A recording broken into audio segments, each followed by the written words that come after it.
नमस्कार, बुलेटिन लेकर मैं हूं आपके साथ संदीप निरंजन सरकार। खबरों की शुरुआत करते हैं। अंतर्राष्ट्रीय योग दिवस के मौके पर कुरुक्षेत्र के भम सरोवर पर राज्य स्तरीय योग कार्यक्रम का आयोजन किया गया, जिसमें पहुंचकर सीएम नायब सिंह सैनी ने भी योग किया। इस मौके पर सीएम सैनी के साथ राज्यपाल बंडारू दत्तात्रेय और योग गुरु बाबा रामदेव सहित योग साधकों ने भी योग किया। सीएम सैनी ने सभी प्रदेशवासियों को योग दिवस की बधाई देते हुए कहा कि योग भारत की सनातन परंपरा की धरोहर है।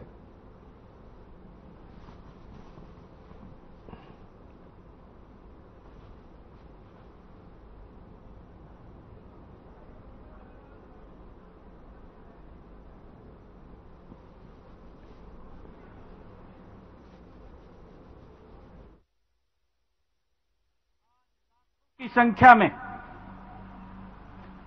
सुबह 5 बजे से अंतर्राष्ट्रीय योग दिवस को एक पर्व के रूप में मना रहे हैं। मैं इसके लिए आज हमारे बीच में परम श्रद्धेय योग गुरु स्वामी रामदेव जी महाराज, उनका कुरुक्षेत्र हरियाणा की तरफ से मैं बहुत बहुत स्वागत और दिल से धन्यवाद करता हूं। हमारे बीच में अंतर्राष्ट्रीय योग दिवस, ये 11वां योग दिवस है। अभी कुछ ही समय में हमारे साथ भारत के कर्मशील, तपस्वी, यशस्वी प्रधानमंत्री, जिन्होंने इस योग को दुनिया में फैलाने का काम किया है, वो अभी जुड़ने वाले हैं। मैं हरियाणा की 2,80,00,000 लोगों की तरफ से देश के यशस्वी प्रधानमंत्री आदरणीय नरेंद्र मोदी जी को भी साधुवाद देता हूं। चलो भाई, योग का डंका बजा दो 2 मिनट में। हाँ, कर दी है। और कुरुक्षेत्र से बड़ी खबर सामने आ रही है। योग दिवस पर सीएम सैनी का ऐलान, खोली जाएंगी 100 योग और व्यायामशालाएं। योग लेखक प्रोत्साहन योजना होगी शुरू। उत्कृष्ट लेखकों का हर साल होगा सम्मान। कॉलेज विश्वविद्यालय में योग पाठ्यक्रम होगा शुरू। 40 योग शिक्षकों की खेल विभाग में होगी भर्ती।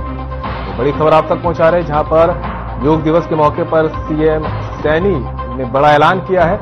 इस दौरान उन्होंने बताया कि प्रदेश भर में 100 योग और व्यायामशालाएं खोली जाएगी। योग लेखक प्रोत्साहन योजना शुरू की जाएगी। साथ ही उत्कृष्ट लेखकों का हर साल सम्मान होगा। कॉलेज विश्वविद्यालय में योग पाठ्यक्रम भी शुरू किया जाएगा।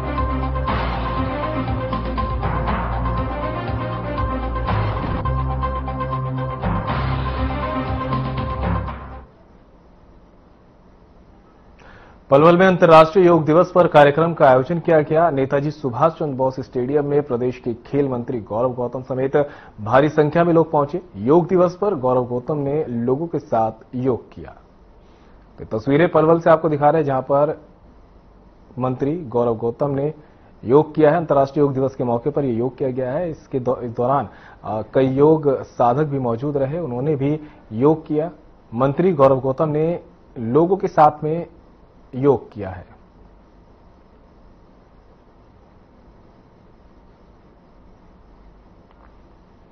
पुंडरी में अंतर्राष्ट्रीय योग दिवस समारोह आयोजित किया गया। आपको बता दें कि यह समारोह अनाज मंडी पुंडरी में आयोजित किया गया और स्थानीय विधायक सतपाल जामा की अध्यक्षता में यह समारोह आयोजित हुआ है, जिसमें हजारों की संख्या में लोगों ने भाग लिया और योग किया।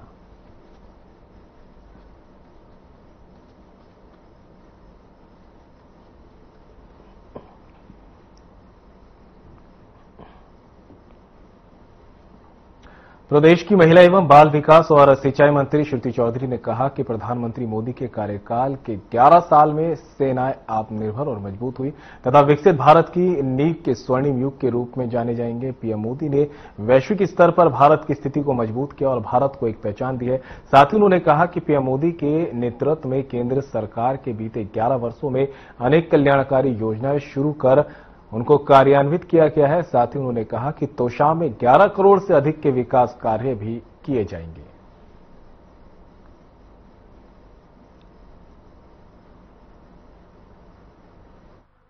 माननीय प्रधानमंत्री जी के 11 साल हो गए 11 करोड़ रुपए की लागत से 5 मंजूर करवा के लाई।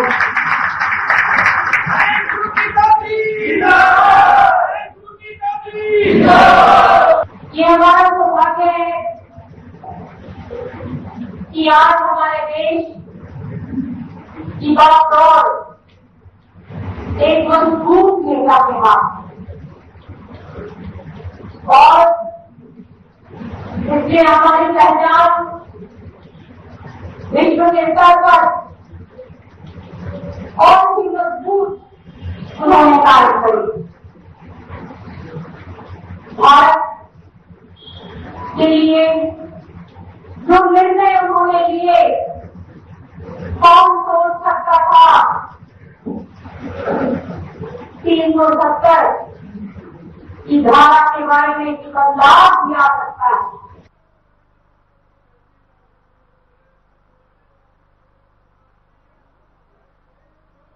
फरीदाबाद के वल्लभगढ़ अग्रवाल धर्मशाला में कार्य कांग्रेस का संगठन सृजन अभियान का आयोजन हुआ। इस दौरान प्रभारी के सामने कांग्रेस कार्यकर्ताओं का गुस्सा फूट गया।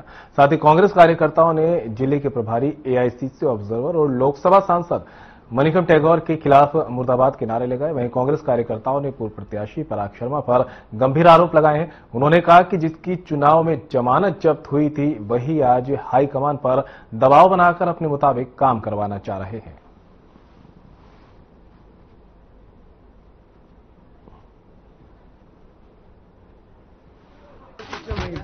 जब संगठन का निर्माण होता है तो जिस तरीके से पर्यवेक्षक जी वहाँ पर्चियां भरवा रहे हैं अंदर हॉल में, इस कमरे में आके लिख रहे हैं तो पर्चियां सीरियल वाइज भरी जा रही हैं। हमें इसमें कोई दिक्कत नहीं, हमें कोई दिक्कत नहीं था इस चीजों से, लेकिन अंदर वहाँ से पर्चियां बन रही हो आ यहाँ रही है। इन्होंने जो कांग्रेस में सबसे पुराने कैंडिडेट है ना, जो सत्ता छोड़ के भग गए और जिनको टिकट नहीं मिली, उन्होंने भी निर्दलीय अपना इलेक्शन लड़ना शुरू कर दिया। और हमारे मनोज भैया जनता के साथ है, हर बुरे दुख में सुख में हर चीज में साथ रहते हैं। उनके साथ क्या इतना गलत नियम करा जाता है?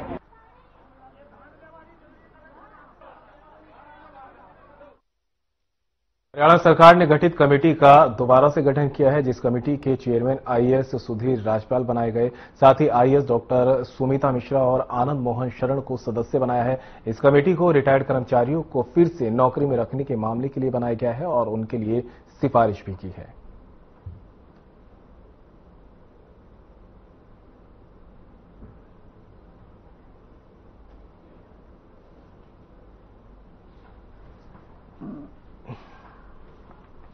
जुलाना में 2024 में हुई महिला की हत्या का खुलासा करते हुए पुलिस ने आरोपी को गिरफ्तार कर लिया है। शिकायतकर्ता महिला ने बताया कि वो दिल्ली की रहने वाली है। उसकी बेटी और दामाद जुलाना में रहते थे। दामाद का परिजन उसकी बेटी के साथ गलत व्यवहार करता था। 14 सितंबर 2024 को बेटी का फोन आया था कि परिजन उसके घर आया हुआ है और लड़ाई झगड़ा कर रहा है। महिला ने अपनी बेटी को अपने पास बुलाने की बात कही, लेकिन 15 सितंबर को ही उसकी मौत की खबर आ गई। पहले तो आरोपी सबूतों के अभाव में छूट गया था, लेकिन जून 2025 में थाना प्रभारी ने एक बार फिर मामले का अध्ययन किया और आरोपी को पकड़ने में सफलता हासिल की है। आरोपी को पुलिस ने फिलहाल सलाखों के पीछे भेज दिया है।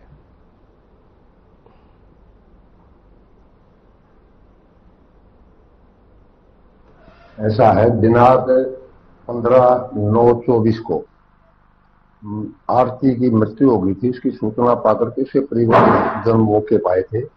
उसकी माता ने बयान अंकित करवाया था कि उसकी लड़की को रत्ना हरतन सिंह बूढ़ा खेड़े वाला उसके कया सुनी हुई थी। कया सुनी के ऊपर उन्होंने आगे मौके पर बयान लिखवाया था।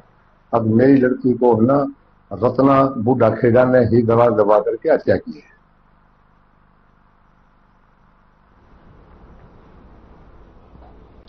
फरीदाबाद पुलिस ने एक शातिर ठग को गिरफ्तार करने में सफलता हासिल की है। आरोपी ने घर में दबे 100 करोड़ के खजाने का झांसा देकर करीब 40 लाख रुपए की ठगी को अंजाम दिया था। जवाहर कॉलोनी में रहने वाले शख्स ने आरोप लगाया था कि आरोपी मौलवी बनकर घर में आया था और परिवार को कहा था कि उनके घर में सांपों का जोड़ा है और घर की जमीन के अंदर 100 करोड़ का सोना चांदी दबा हुआ है, जिसे निकालने के लिए 35 से 40 लाख रुपए का खर्च आएगा। पीड़ित ने मौलवी की बातों में आकर उसे पैसे दे दिए थे, लेकिन जब पीड़ित को खुद को ठगा सा महसूस हुआ तो थाना सारण में इसकी शिकायत दी, जिस पर कार्रवाई करते हुए पुलिस ने आरोपी को बिहार से गिरफ्तार किया। पुलिस ने फिलहाल आरोपी को पूछताछ के लिए 7 दिन की रिमांड पर लिया है।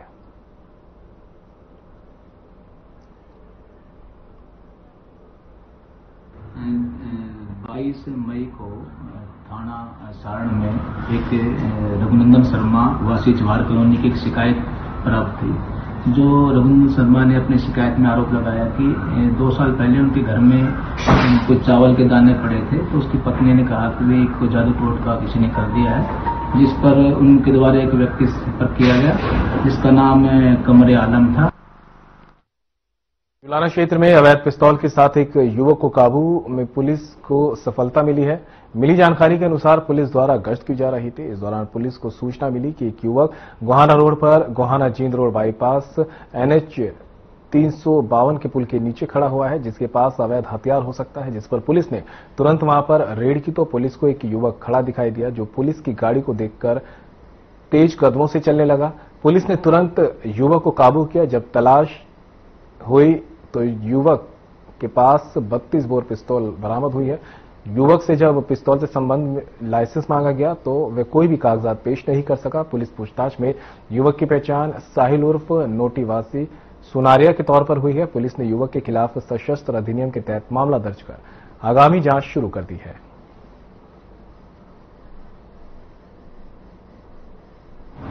कल दिनांक 19/6 को अपना जींद रोड तक बाईपास पुल के नीचे साहिल नाम का लड़का था, जिसके पास एक 32 बोर का अवैध असला हमारे डिटेक्टिव स्टाफ ने रिकवर किया था।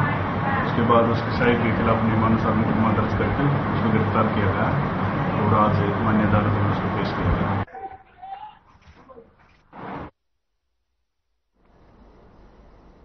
एवीटी एवं पीओ इंचार्ज उमर मोहम्मद दर्ज शिकायत के अनुसार वीरवार दोपहर करीब 3 बजे उमर मोहम्मद टीम के साथ जयपाल आरोपी पर गुप्त सूचना पर रेड मारने पहुंचे। इस सूचना को लेकर पुलिस टीम ने पहले तो आरोपी की गाड़ी को घेर में लिया, जिसमें से एक युवक उतरकर पुलिस पर फायर करते हुए भागने लगा, तो वहीं फायर की आवाज सुन जयपाल भी घर से निकलकर भागने की फिराक में था, जिसका पीछा उमर मोहम्मद ने उनकी टीम ने शुरू किया तो उसी मुठभेड़ के दौरान उनकी मौत हो गई।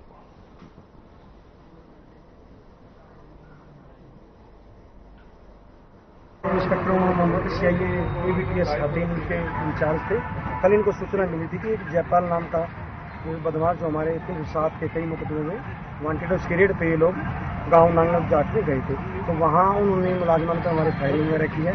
इसी दौरान हमारे इसकी इंस्पेक्टर साहब की मृत्यु हो गई है, जिसका आज हमने पोस्टमार्टम करवा दिया है। और मुलाजमान जो हमारे शहीद के बयान पे हमने जो जयपाल और अन्य उसके बदमाश साथी हैं उन पर हमने मुकदमा दर्ज। कल नाम का कोई वांटेड था बहीन का, और जो इंस्पेक्टर उमर मोहम्मद है, इनको कोई गुप्त सूचना मिली थी और ये उनको गिरफ्तार करने अपनी टीम के साथ गए हुए थे और वहां जाकर के आमने सामने की मुठभेड़ हो गई और उस मुठभेड़ के दौरान ही इंस्पेक्टर उमर मोहम्मद की डेथ हुई है। और अभी करीब 7-8 महीना पहले माननीय श्री DGP श्री शत्रुजीत कपूर सिंह द्वारा इसको ईमानदारी के लिए और अच्छे कार्य के लिए सम्मानित भी किया है। और जहां भी ये रहा है इसने महकमे का सर ऊंचा किया है और अपनी ईमानदारी की एक मिसाल इनकी रही है। आज हमारे बीच से एक ऐसा शख्स हमारे बीच से चला गया, पूरे महकमे को भी दुख है और पूरे इलाके में भी इस बात का गम की लहर है कि एक ईमानदार आदमी को, एक अच्छे व्यक्ति को, जिनके नाम से अपराधी कांपते थे। और ये मैं नहीं कह रहा, ये पुलिस प्रशासन का रिकॉर्ड।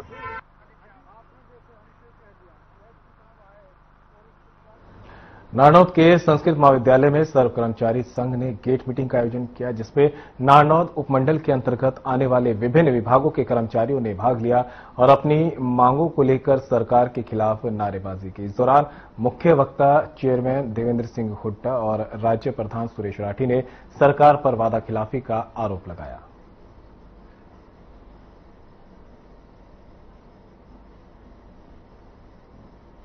आज हमारी नारनौद में गेट मीटिंग है। हमारे राज्य के नेता, राज्य प्रधान, राज्य चेयरमैन, वित्त सचिव सुरेंद्र यादव जी, तमाम जो स्टेट के प्रधान हैं वो आज आए हुए हैं। और जो सरकार काफी सालों से कर्मचारियों पे जो आघात कर रही है, जैसे ऑनलाइन ट्रांसफर पॉलिसी के नाम पे कर्मचारियों को 250, 200 किलोमीटर दूर भेजा जा रहा है और पुरानी पेंशन का जो हमारा मसला है वो इसी तरीके से पीछे पड़ा हुआ है, और एचकेआरएन के जो कर्मचारी आए दिन शोषित होते हैं, इन सभी बातों को लेकर जो नारायण में गेट मीटिंग की जा रही है। एक एक कर्मचारी ने आने वाली 9 तारीख की जो हड़ताल है उसमें बढ़ चढ़कर भाग लेने का आश्वासन दिया है, और हम मीडिया के माध्यम से भी हमारे स्टेट के नेताओं को और सरकार को बताना चाहते हैं कि नारायण का एक एक कर्मचारी सभी विभागों का मतलब इस स्ट्राइक में बढ़ चढ़कर हिस्सा लेगा। राज्य कार्यकारिणी के फैसले के अनुसार हाल Haryana power corporation worker union ने फैसला किया है, राष्ट्रीय हड़ताल की तैयारी के लिए हम प्रत्येक सब डिवीजन में जाएंगे, बड़ी मीटिंगें करेंगे, अपने कर्मचारियों को प्रेरित करेंगे। केंद्र की मोदी सरकार ने बने हुए अभी 1 साल हुआ है, और जो राष्ट्रीय मुद्दे हैं उसको लेकर हम हड़ताल पे जा रहे हैं। सरकार विभागों को बेच रही है, बिजली क्षेत्र को प्राइवेट कंपनियों के हाथों बेच रही है, और पुरानी पेंशन लागू नहीं कर रही है। 8वें वेतन आयोग पर बड़ी बड़ी रिपोर्ट देने वाली सरकार अब चुप्पी धारण किए हुए है, और जो 31/12/2024 को 25 को कर्मचारी रिटायर होगा उसके ऊपर 8वें वेतन आयोग की रिपोर्ट लागू करने से सरकार मना कर रही है। पलवल में गौरक्षकों ने पुलिस की गलत कार्यशैली के खिलाफ लघु सचिवालय पर प्रदर्शन किया और हनुमान चालीसा का पाठ किया। मामला यूसुफ नामक पशु तस्कर की हत्या से जुड़ा है, जिसमें सीआईए होडल ने 3 गौरक्षकों को पकड़ा था, 2 को छोड़ दिया, लेकिन दीपक नाम के युवक को गिरफ्तार कर लिया गया है। गौरक्षकों का आरोप है कि दीपक को गलत तरीके से फंसाया जा रहा है। मौके पर पहुंचे डीएसपी क्राइम मनोज वर्मा ने निष्पक्ष जांच का आश्वासन दिया है।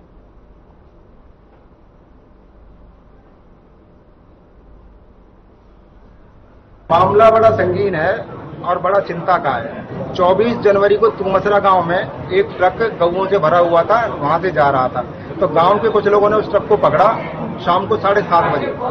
उसके बाद 7:30 बजे के बाद करीब 8:45 बजे वहां पुलिस पहुंची है। दिनांक 25/1/2025 को औरंगाबाद चौक एक यूसुफ नाम के लड़के की हत्या कर दी गई थी, और उसकी हत्या इसलिए की गई थी क्योंकि उसकी गाड़ी में कुछ गोवध था, जो उस संबंध में जो है काफी लोगों के खिलाफ थाना मुंडकटी में केस रजिस्टर्ड हुआ था, और केस रजिस्टर्ड होने के उपरांत हमने 5 जो आरोपी थे उनको गिरफ्तार किया। कल रात उसी रेवाड़ी में धारूहेड़ा के सेक्टर 6 में लिव इन रिलेशनशिप में रही महिला पार्टनर की युवक ने हत्या करके खुदकुशी कर ली। 15 दिन बाद जब मकान मालिक ने मकान खुलवाया तो महिला की डेड बॉडी बेड में पैक मिली। फिलहाल उसकी शिनाख्त नहीं हो पाई है। सूचना मिलते ही रेवाड़ी पुलिस मौके पर पहुंची और मामले की छानबीन कर रही है। बॉडी करीब 15 दिन पुरानी लग रही है। फिलहाल शव को रेवाड़ी के शवगृह में रखवा दिया गया है। बता दें, धारूहेड़ा के सेक्टर 6 में योगेश किराए पर रहता था। 6 जून को सेक्टर 6 में पड़ोसियों की दुर्गंध आने पर पुलिस को सूचना दी। जब पुलिस मौके पर पहुंची तो पुलिस को कमरे में योगेश का शव पड़ा मिला। फिलहाल पुलिस इस पूरे मामले की जांच में जुटी है।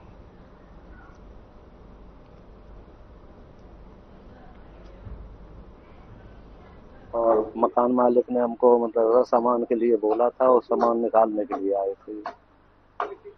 उसके बाद जब सामान निकाल रहे तो मकान मालिक हमारे साथ ही रूम में था। उसमें हमने कुछ सामान हटाया तो हमें मतलब ऐसा कुछ डाउट हुआ। डाउट होने के बाद मतलब ऐसा हमने मकान मालिक को बोला कि मतलब ऐसा इसमें कुछ है, और मतलब ऐसा आगे मतलब ऐसा पुलिस को बुलाओ। बस इतना ही था जी, और हमें कुछ नहीं पता है।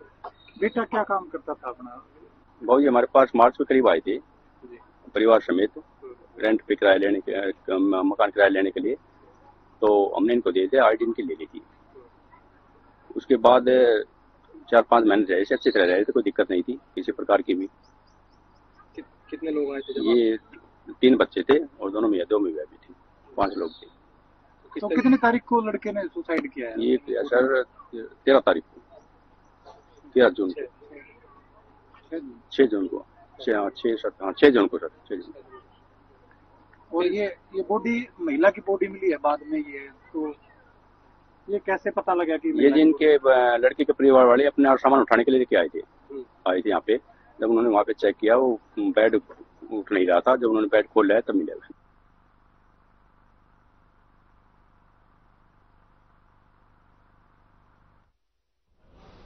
पुंडरी में शराब के ठेके को लेकर नगरपालिका पार्षद द्वारा विरोध किया गया है। लोगों में भी शराब की दुकान, जो कि गुरु रविदास मंदिर से मात्र 50 मीटर की दूरी पर है। सरकार द्वारा जारी मापदंड के अनुसार मंदिर, स्कूल, कॉलेज से शराब का ठेका 150 मीटर से 5 मीटर की दूरी पर होना चाहिए, लेकिन ये शराब का ठेका जहां से छात्र छात्राएं गुजरती हैं। पार्षद सतीश हजवाना ने कहा कि यह शराब ठेका रखना गैर कानूनी है। इस ठेके को जल्द से जल्द यहां से हटाया जाए। ज्ञात रहे कि पुंडरी चौधरी ईश्वर सिंह कन्या महाविद्यालय में लगभग 2500 छात्राएं पढ़ती हैं, जो सभी इसी रास्ते से कॉलेज जाती है। स्थानीय विधायक ने बताया कि हमने इस मामले को संबंधित विभाग के संज्ञान में ला दिया है।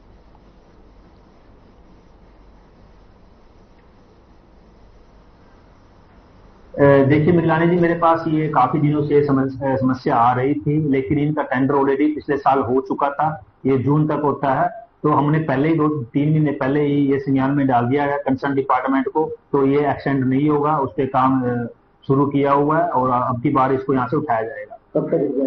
देखिए विजय जी, ये पिछले लंबे समय से लगभग मेरे हिसाब से 8-10 महीने से खुला हुआ है, और इसके लिए मैंने पहले भी इसके जो दाएं बाएं अड़ोसी पड़ोसी हैं, जो यहाँ पे व्यापार करते हैं, दुकानदार हैं, उन्होंने पहले भी एक आवाज उठाई थी कि भाई यहाँ पे ठेका नहीं होना चाहिए।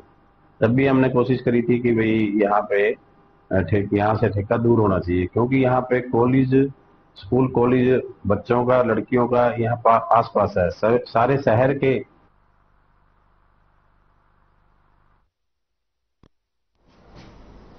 तो वहीं केंद्रीय मंत्री नितिन गडकरी ने 15 अगस्त से नए टोल स्कीम लागू करने की घोषणा की, जिसमें 3000 रुपए में साल भर के लिए ऑल इंडिया टोल पास मिलेगा।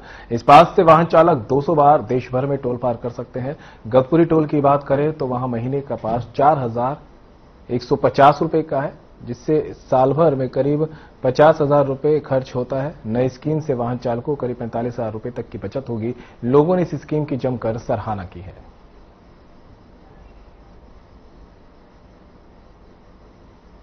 जी ने जो ये बोला है ऐलान 3000 रुपए साल का, ये हम तो इसके बहुत खुश हैं इस घोषणा से, और ये तो बहुत पहले लागू हो जाना चाहिए था। हमको इसका बहुत खामियाजा भुगतना पड़ता है लंबी लंबी लाइनें में, और ये सिस्टम भी चेंज होना चाहिए जो 1 किलोमीटर पहले से ही कट जाना चाहिए, जिनका एक पास बना हुआ है। यहाँ पर लाइन में लग के टाइम खराब होने से इसमें पूरा ही फायदा है। किस तरह से फायदा होगा, क्या अब तक क्या नुकसान था?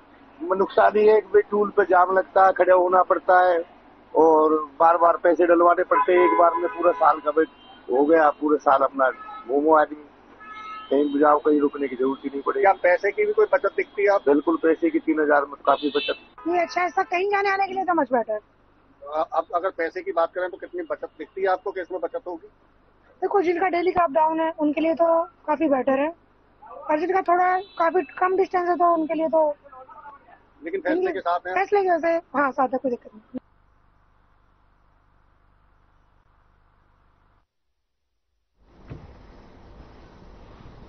और बुलेटिन में मेरे साथ इतना ही, लेकिन अब वक्त हो चला है डॉक्टर राकेश गुप्ता के साथ हमारे खास कार्यक्रम प्लस माइनस का।